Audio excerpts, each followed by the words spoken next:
Okay, so I'm getting ready for Andrea and Mason's wedding.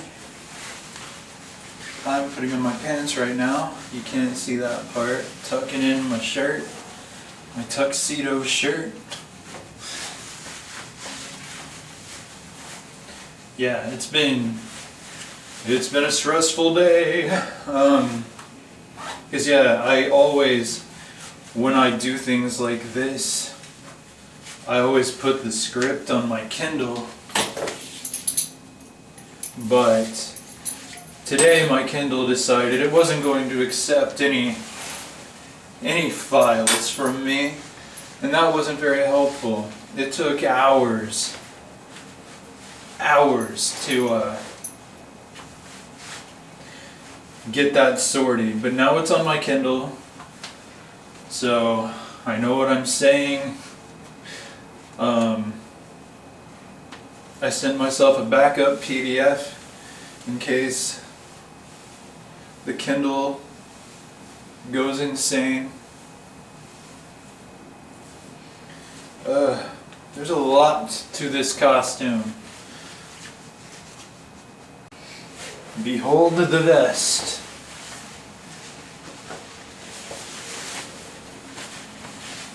Sweet. Now I look like Han Solo officiating a wedding.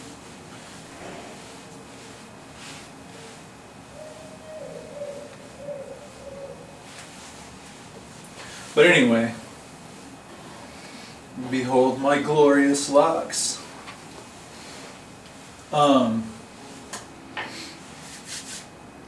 Right, so I'm kind of running behind. They wanted me there 2 hours early. That's just not gonna happen. They didn't actually need me for anything 2 hours early except to keep the groom company. Because there's not really a wedding party. It's a small wedding, it's a small venue. I think they could only invite 30 people, which, you know, that's either very little or a whole lot of people, depending on your point of view. Depending on the size of your social circle. Oh, gosh.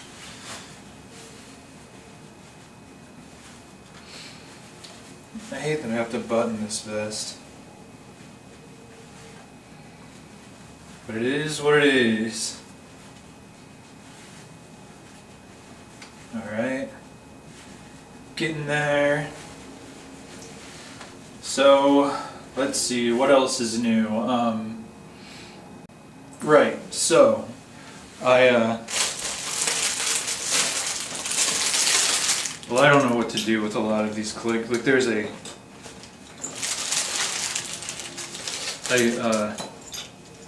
black napkin sort of thing. I don't know what this is. Suspenders. Oh, I guess I should have put those on before the vest. Do I need suspenders? I don't know. But I might as well use them. What time is it? Because you see, 3:18. I'm still good. Wedding starts at 5. And I'm going to get there as early as I can. Mostly because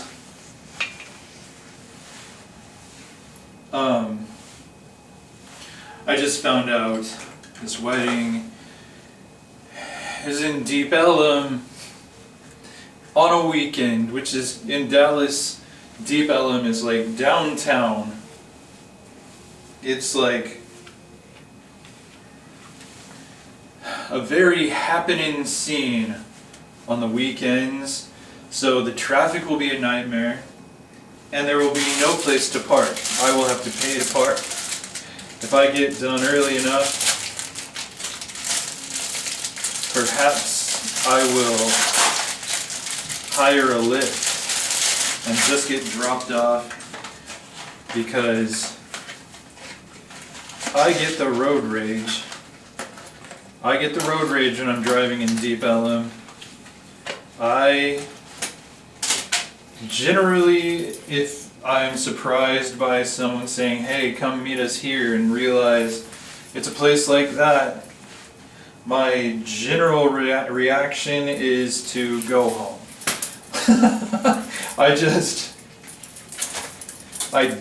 I don't handle it terribly well. But every way I put this on is backwards. Why is that? How are you oriented exactly the same? Okay. It's like plugging in a USB cord. Well, so am I not supposed to wear a belt? I don't know. I can't dress myself, folks. Alright.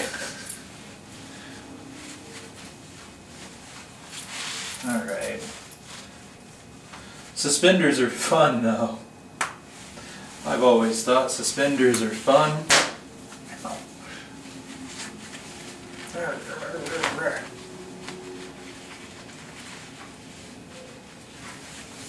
Alright. I don't know how I feel about it. Maybe I don't know how these are supposed to line up. I'm wearing a vest anyway. Where's the back of these things?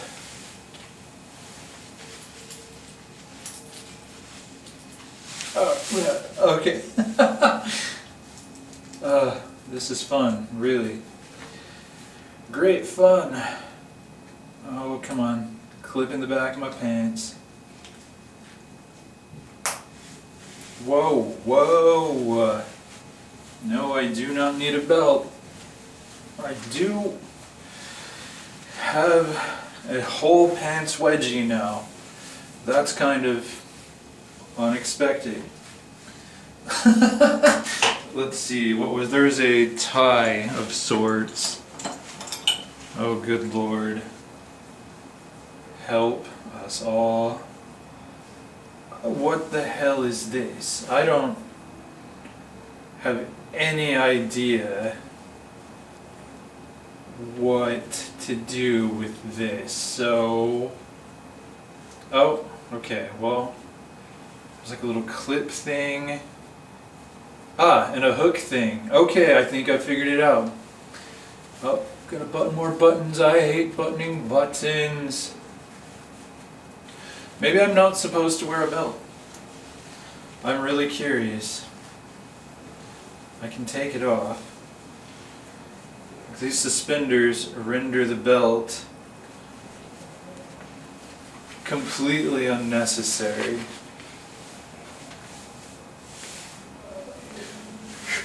Hair.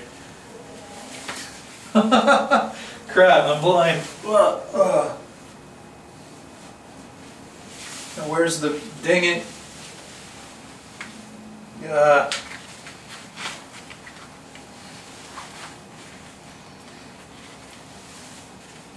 You know, this would be a lot easier if I were bald. But then I'd be sad.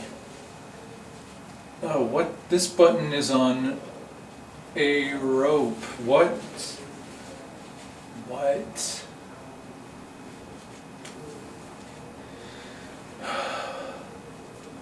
Like, who sits around and comes up with all these ways to make getting dressed so difficult?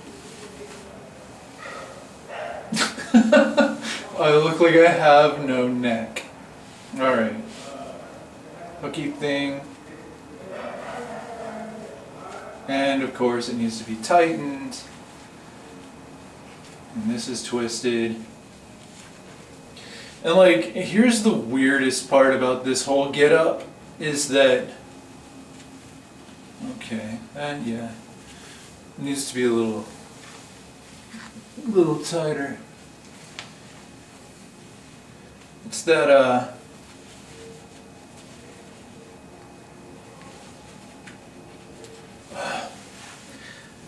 you don't go in to try on a suit.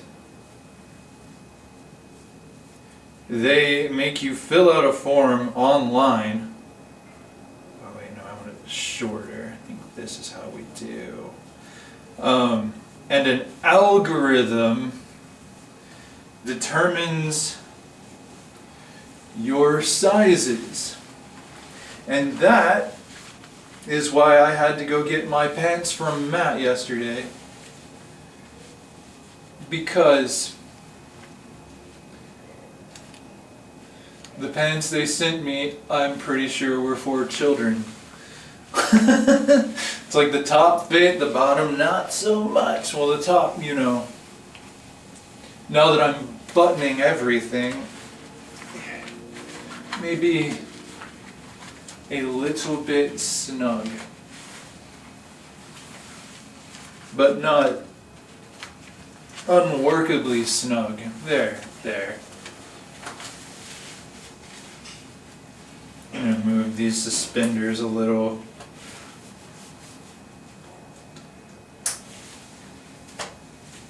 Okay. Again, it doesn't really matter. Aesthetically, they will be covered by my Han Solo vest that came with the rental tux. Okay. Well, my pants aren't falling off anytime soon.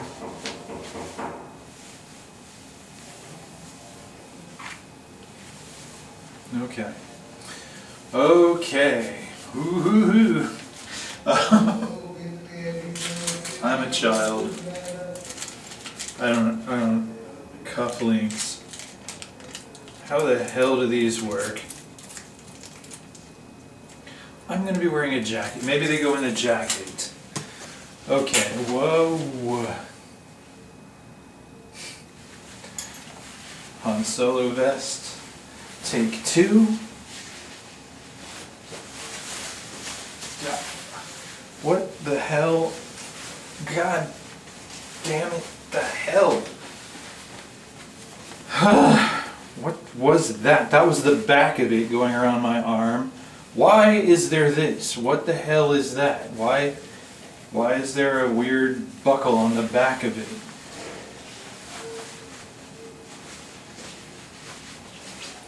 Again, who sits around coming up with the most convoluted ways to get dressed and gets paid for it? Not me. Not I, Lord. I would say, hey, let's just go back to togas. That was easy, right? Togas.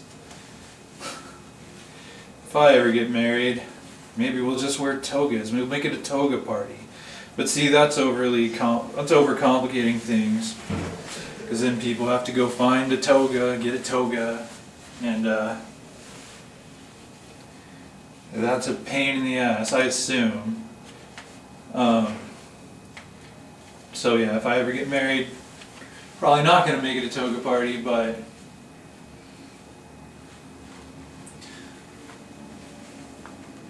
no, who am I kidding? I'm going to try to bring back capes.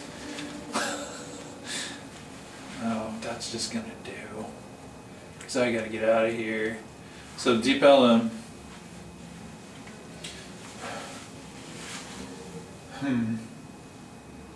Gonna get there early enough. What time is it? 3:28. We're good. I'm almost dressed. And I don't know if I'm supposed to be wearing a belt. I don't know how to tighten this thing behind me. Oh, God. Okay. Well, I'm tuxed up.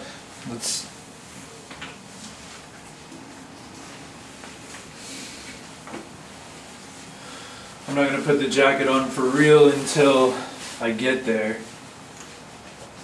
But here's my James Bond get up. Here's my necklace Mr. Rourke. Here's my Mr. Rourke. Welcome to Fantasy Island. What the heck? My tie's crooked. It's gonna ruin the wedding. That works. That's a cheat.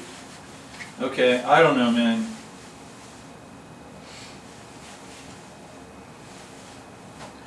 There are so many layers, I look like a stuffed animal.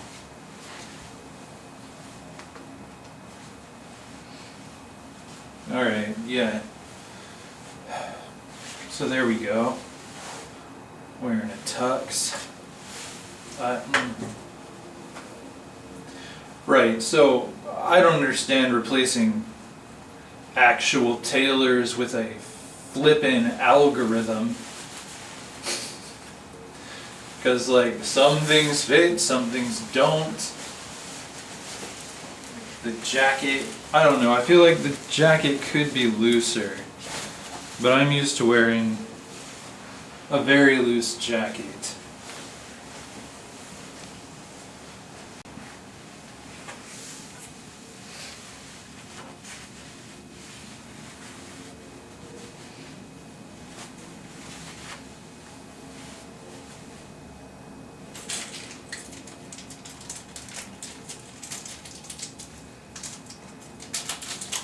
I could maybe get away with not buttoning the jacket.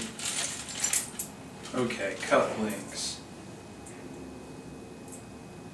Cufflinks.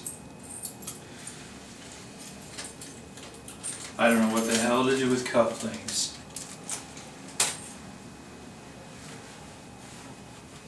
Alright.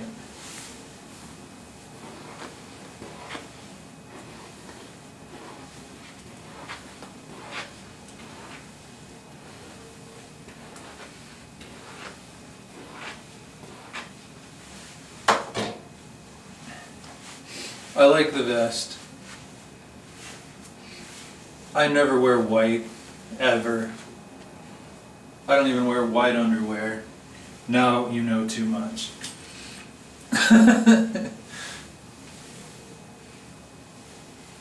So I feel weird. I feel weird wearing white.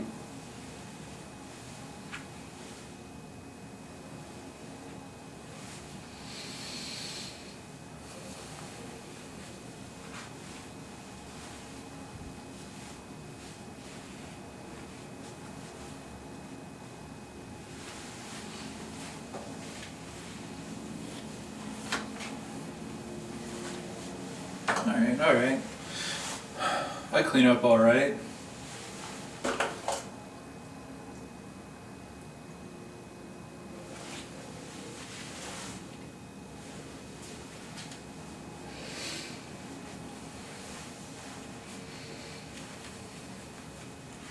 I guess I do have to tighten this again.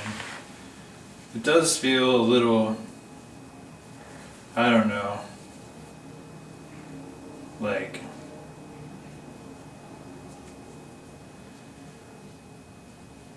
"1950s malt shop." Bow ties, like I don't wear ties either. If y'all saw that one video where I was trying to figure out how to put a tie on for a job interview, you're like, and nor should you wear a tie.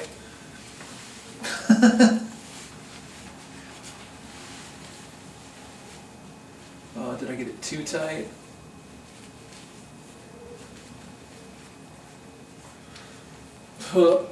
Yeah, maybe just okay. Well, that's not gonna fall off mid-ceremony. The question is, will I be like, do you take this person to be you? yeah. Yeah, I definitely feel like I'm ready to sell 1950s children some ice cream. Maybe that's what's missing in my life. I can still breathe. That's good. The belt is weirdly in the way. Do I need the belt? I don't know. Like, the belt, to me, is just part of the outfit, whether it's necessary or not. Maybe I'm supposed to take it off. Heck if I know. Whew. Is it over yet? Can I take this tie off? It's a little bit windy out there. It's definitely cold. It's spring, but it's in the 40s.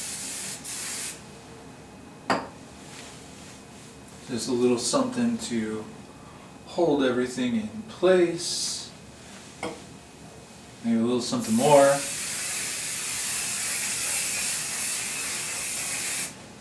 That should do it. Alright. And it's 3:36. Making good time. Time to put on my shoes and get out of here. Please be seated.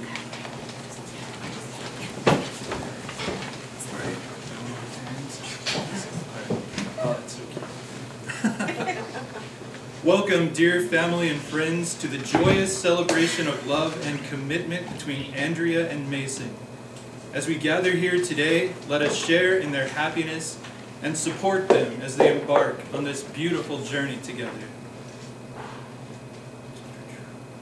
Though the wedding day is full of happiness and joy, it can also fly by much too quickly. Let's take a moment to slow things down, take a deep breath, and remember what this day is truly all about. The unconditional love shared between Andrea and Mason. I want to extend an invitation to each of you, an invitation to enter a brief time of silent waiting and joyful anticipation together, as a room full of dearest ones gathered to offer our deepest love and support to the marriage that we will witness in just a few minutes. I invite each of you to sit comfortably, perhaps with your feet flat on the earth and your hands relaxed in your lap, or palms stacked over your heart. Now close your eyes, or lower your gaze, and take in a slow, deep breath, and a deep breath out, relaxing into this place and this moment, connecting to the steady rhythm of your breath. Arrive completely in this beautiful place, at this joyous celebration of love and family. Now that we are focused, relaxed, and fully present, I invite you to reflect on your connection to Andrea and Mason. Take a moment to observe and cherish it, bringing it too into this place and time. And now I invite you, as you see Andrea and Mason in your mind's eye, as they prepare to make their promises to each other, to see and hold your very best wishes for them. Bring to mind your prayer or highest wish for them. Hold this vision tenderly in your heart. Send it out to them with your love and support for their life together, and see them receiving it from you with their deepest love and gratitude for your presence in their lives, returned manyfold.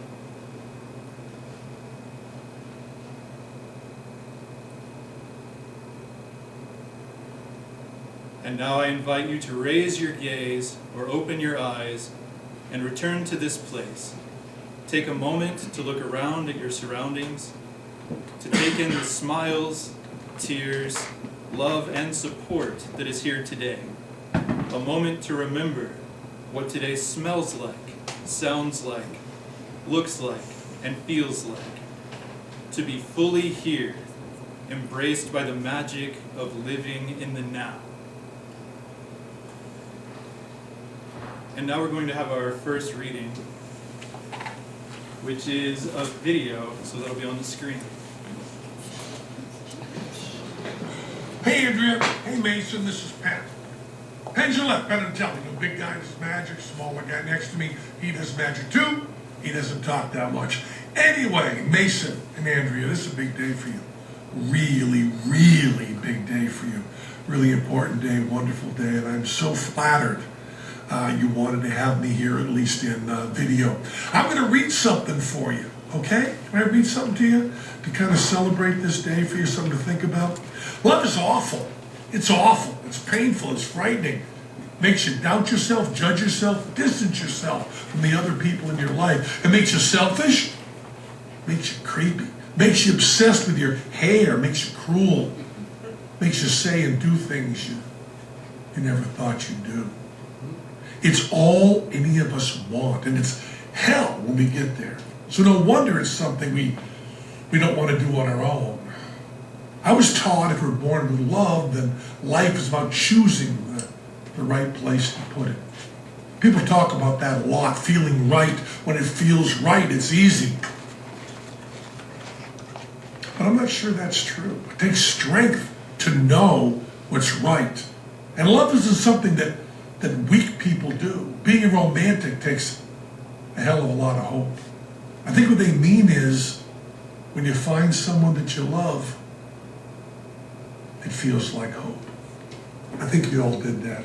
Congratulations. Love you. Peace. So we're holding this marriage ceremony at a baseball bat company. Baseball bats seem like a fair stand-in for swords. And how cool is it that there's a wedding tradition involving swords? You may have heard of the exchange of rings, but how about swords? There exists a Norse tradition where the groom would break into the tomb of an ancestor and retrieve a sword to be given to the bride. The bride would also exchange a sword to represent the transfer of protection between the two families, who were now responsible for supporting one another. These days, swords are obviously not stolen. They are just symbolically exchanged with the wedding rings placed on the hilt, making great heirloom pieces to be passed down from generation to generation. Rings were exchanged during the ceremony, but also swords. However, today we are not conducting this ceremony in the speakeasy basement of a store that makes swords. We're in the speakeasy basement of a delightful store that makes bats. So we've decided to tweak this ancient practice to an exchanging of the bats in honor of the delightful environment we find ourselves in today.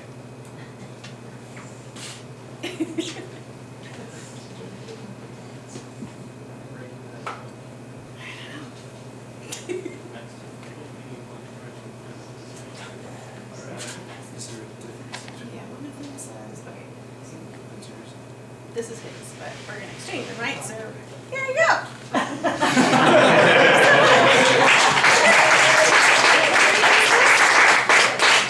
You're not reading it? Oh. Well, mine says something in Latin, so I guess I'll just. All right. You want to get a picture of the bats or something? Or would you like me later? I don't know. I'm going to step back.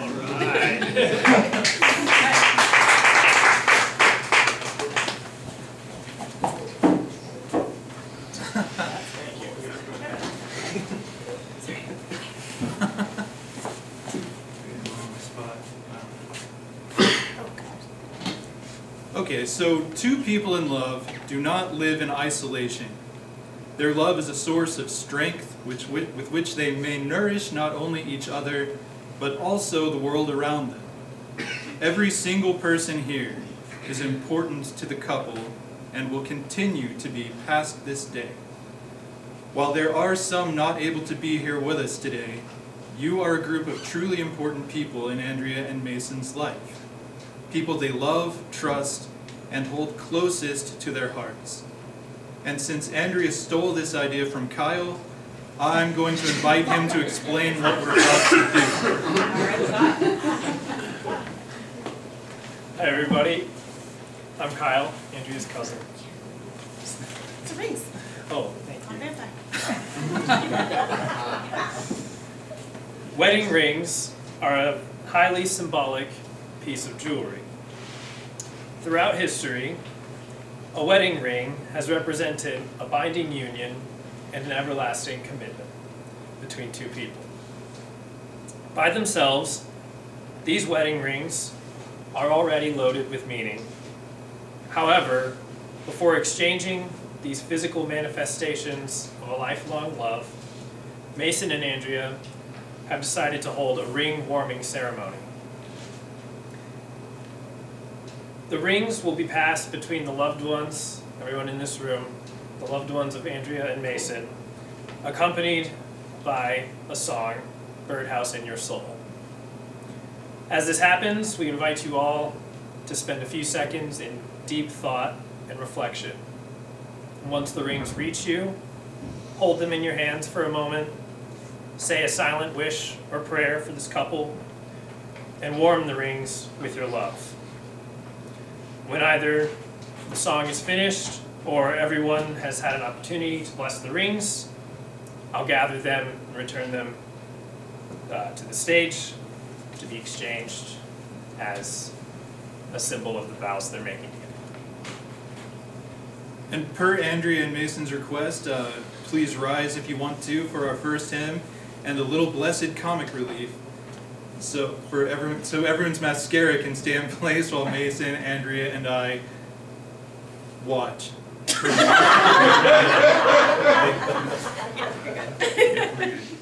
you. All right, assume the position. You will now affirm your intent to marry by gifting a ring to one another. These rings, unbroken in their completion, represent your union and the sanctity of this moment. As you place this ring on your partner's finger, so too do you bind these words to the symbol of this promise. So this is a repeat after me part. So, Andrew. With my whole heart, I take you as my partner. With my whole heart, I take you as my partner. Acknowledging your strengths and accepting your faults. Acknowledging your strengths and accepting your faults. As you do mine, I will be yours in plenty and in want. As you do mine, I will be yours in plenty and in want. In sickness and in health. In sickness and in health. In joy and in sorrow. In joy and in sorrow. In failure and in triumph. In what? Failure and in failure and in triumph. I promise to be faithful and supportive. I promise to be faithful and supportive. And to make our love and happiness a priority. And to make our love and happiness a priority. You are my person. You are my person. My love and my life. My love and my life. Today and always. Today and always.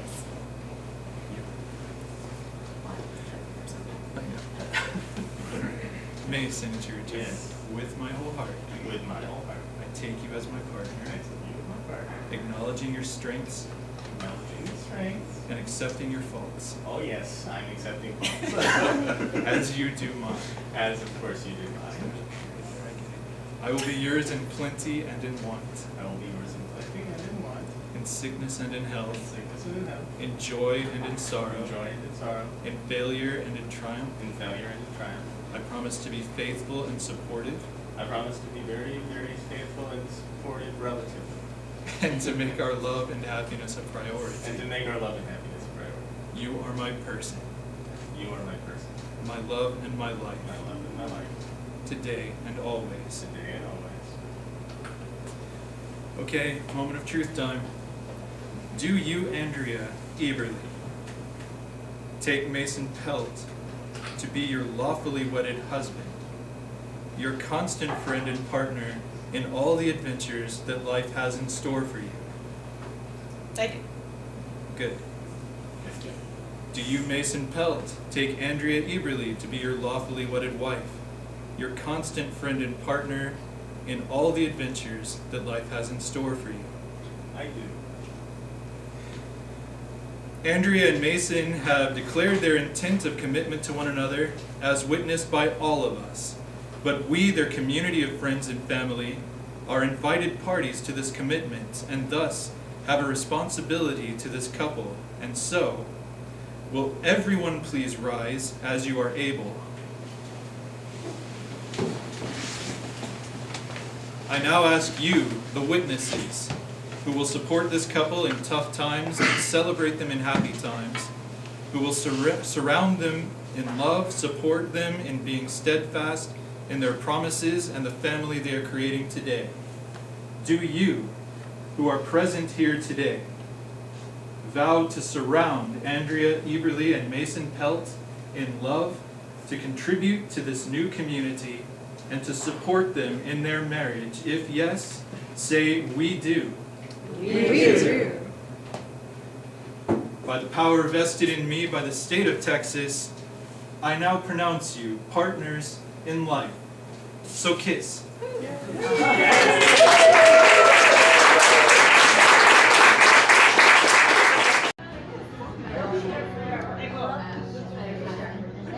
Remember the time when there was no alcohol involved in this? Yep, those were the days. It was a shame. Yep, I still look like I have no neck. This thing, I'm not used to ties, You can take the tie off, though. but I'll lose it. I have to return it. It's a rental. Wait, the tie is a rental? I think I have to return the tie. I don't have to return the socks. No, is the suit a rental? Those were from the same place.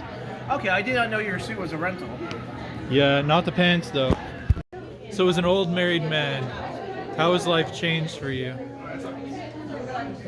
You are aware that there are a profound list of areas in which life does not change. I don't know that everyone else is aware, so we're not going to go there. All right. So he's impotent now. He's impotent. That's what I got from him. Yeah, you're right. You're right. It still doesn't get hard.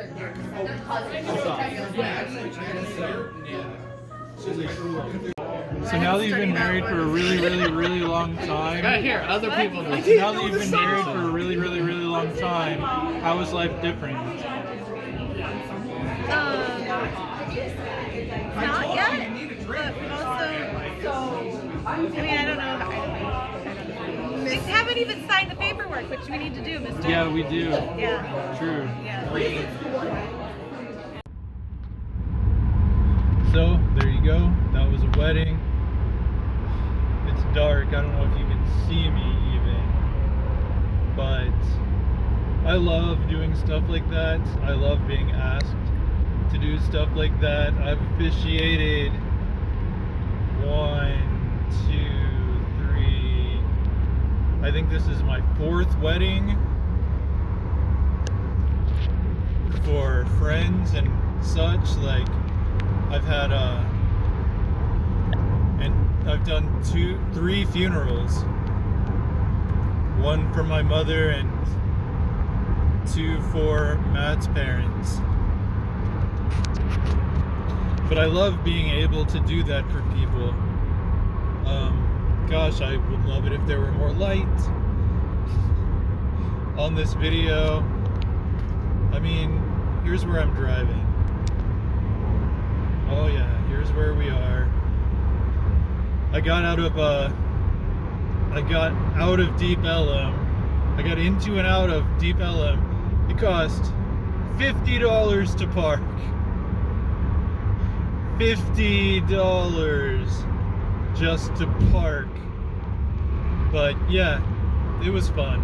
It was a fun wedding. It was a silly wedding. I enjoyed myself thoroughly. And I'm happy for Andrea and Mason. But yeah, for now, it's late. I gotta go to work early in the morning, so I'm gonna call it a vlog. If you want to check out my writing, my short fiction, the podcast I do with Matt called Autodidactica, you can go to my author website, glensladeclarkjr.com.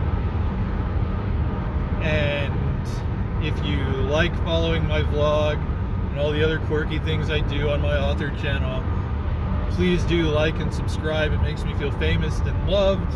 And that's it for now. And I'll talk to y'all next time.